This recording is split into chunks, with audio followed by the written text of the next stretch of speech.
морам да признам дека ова интерпелација или ова барање за доверба на владата е големо разочарување.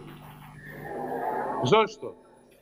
Затоа што прво представува очаен обид да се најде оправдание пратениците од ВМРО, ДПМН и коалицијата да се вратат во собранието на Република Македонија.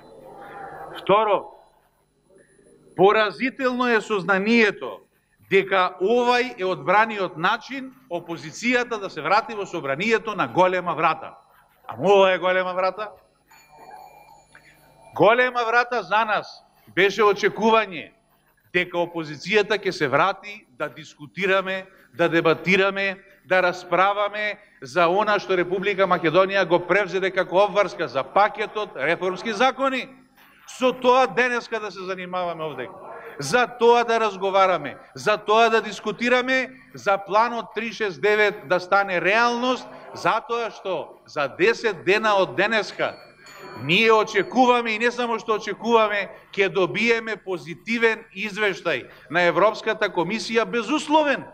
Значи, после толку години без никакви услови, токму заради политиките и реформите што ги спроведе оваа влада. Не се 10 месеци, не е половина мандат, како што пишува во образложението. Ако ја земете паузата за локалните избори, оваа влада ефективно влада е 8 месеци.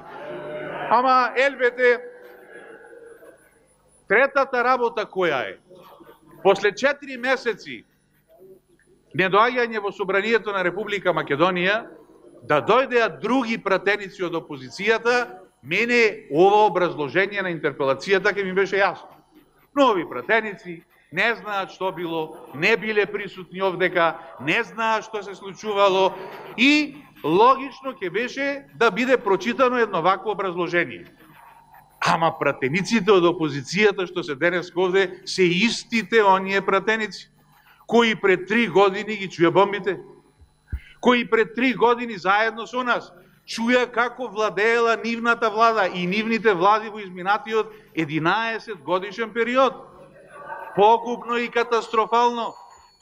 Тоа се истите оние пратеници кои сведочеа на извештајот на Приве. Истите пратеници кои сведочеа на договорот во Пржино и првиот и вториот во кои беа прифатени обврски од сите фактори, од сите сегменти учесници во политичкиот живот. Тоа се истите пратеници кои беа овдека со месеци не дозволувајќи да се избере председател на собранието. Тоа се истите пратеници кои беа сведоци на 27 април што се случуваше во ова собрание. И тоа се истите оние пратеници кои цело време овдека заедно со нас знаеа и беа свесни за волјата на народот која се покажа и на 11 октомври 2016 година и на локалните избори 2017 година. И сега како тие исти пратеници поднесуваат ваква интерпелација? Значи во најмала рака ваква интерпелација и ова образложение е несериозно.